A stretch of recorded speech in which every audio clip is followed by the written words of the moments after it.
A common sense recap of the day's biggest stories. It's John Catsimatidis and Rita Cosby. Cats and Cosby on 77 WABC. Actually, we got William Parker now. We got William Parker, 37 years in the Navy. Absolutely. And he's CEO of Parker Maritime Technologies, as you mentioned, a retired U.S. naval officer. Dr. Parker, big news today. We just have a few minutes here. But I want to ask you about the Chinese spy balloon, a new report that it actually gathered intel over our sensitive U.S. military facilities. What the Biden administration said, no harm. They waited to shoot it down. But now we're finding out it sounds like it gathered a lot of intel. I don't think anybody's surprised about this, but, we knew it was coming. It went over the Aleutians, it went over Alaska, then came over the continental United States. So it wasn't like we were surprised that it showed up. But the reality is, sure, it had electronic signals, intelligence, capability collection, and probably looked at our weapons systems, looked at communications between base personnel, et cetera. And amazing. What do you think they gathered? By the way, there were reports, John, that it was doing figure eights over our sensitive military bases. So it wasn't like accidentally hovering.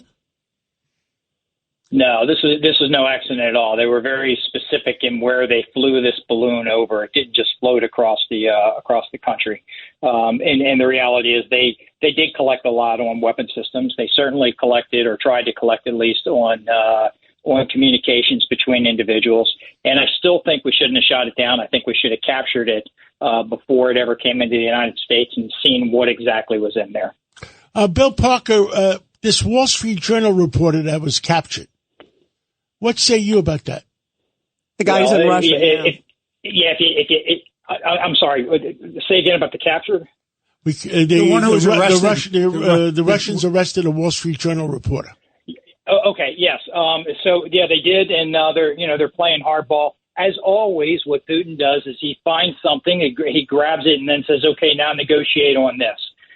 So he wants to walk away from negotiating about Ukraine itself and start negotiating on other things, and this is just one of those. Just similar to the Taliban snatching up 3 Brits and holding them and our $80 billion of equipment that we left behind.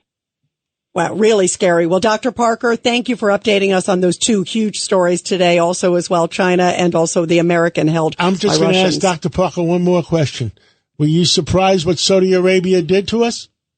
Absolutely not. I wasn't surprised at all. When you look at the fact that Xi went to Russia first, and then after talking to China initially, then went back and had phone calls with them, this is all planned out to make sure that Russia has more money, and Xi and China are pumping up their chests right now saying we're controlling the flow of oil, not you.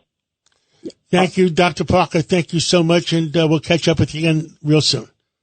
Thank you. Look forward to it.